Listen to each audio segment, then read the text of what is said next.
মইৰাবাৰীত পুনৰ ৬ বছৰীয়া শিশু পুখুৰীত পৰি সলিল সমাধি। মৰিগাঁও জিলাৰ মইৰাবাৰীৰ হাতীমূৰীয়া গাঁৱৰ বিল্লাল হুছেইনৰ ৬ বছৰীয়া পুত্ৰ আকিবুৰ ৰহমান অবৈধ ইটা ভাটাৰ মাটি খন্দা পুখুৰীত পৰি সলিল সমাধি ঘটে।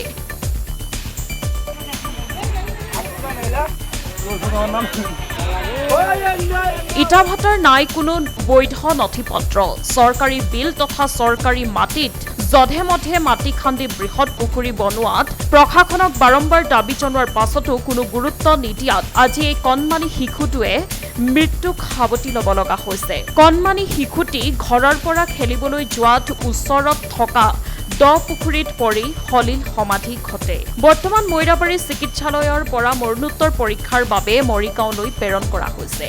আনফালে ঢিং মইৰাবাৰীৰ SDRF বাহিনীক এই সন্দৰ্ভত যোগাযোগ কৰাত কোনো গুৰুত্ব নিদিয়াৰ অভিযোগ উত্থাপিত হৈছে। দুপৰীয়া জুম্মাৰ টাইমত ল'ৰাটো ইয়াত পৰিছে,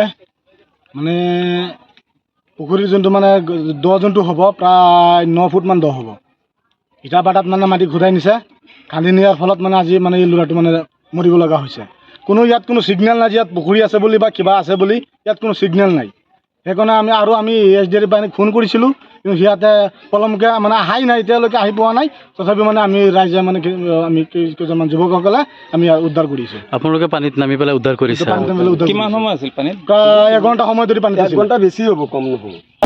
এইটো যোনটো অবৈধভাৱে পুখুৰী, যিটো চৰকাৰৰ নিৰ্দেশ মৰ্মে যোনটো নেকি নিয়ম বান্ধি দিছিল যে ইমানখিনি দ কৰিব নোৱাৰে, তথাপিও কোন কাৰ সাহসত ইমানখিনি মাটি খান্দিব পাৰিছে, সেইটো এতিয়া আমি আৰক্ষী বিভাগক আমি জনাইছোঁ। কিভাৱে অবৈধ ইটা ভাটাৰ কাৰণে হৈছে নে এইবোৰ? এইটো অবৈধভাৱে খুন্দিছে, যিহেতু চৰকাৰী কোনো পাৰ্মিশ্যন দেখুৱাব নোৱাৰিব যে ইমানখিনি মাটি দ কৰিবৰ কাৰণে। প্ৰায় 9-10 ফুটমান পানী হ'ব, পাৰ বান্ধ চান্ধ একোৱেই নাই, কোনো ছিগনেল নাই যে এইটো পুখুৰী আছে বুলি। আগতে ইয়াত ইটা বনাইছিলে, এতিয়া ধৰি লওক আজি এটা ল'ৰা মৰিছে, কালি মোৰ ল'ৰা মৰিব, তাত কি নাই, কোনো ছিগনেল নাই। সেইকাৰণে আমি আৰক্ষী প্ৰশাসনক তথা অসম চৰকাৰক, ডক্টৰ হিমন্ত বিশ্ব শৰ্মা আমাৰ CM, তেখেতক মই অনুৰোধ জনাইছোঁ যাতে ইয়াৰ ওপৰত বৃহৎ ব্যৱস্থা কৰিব লাগে।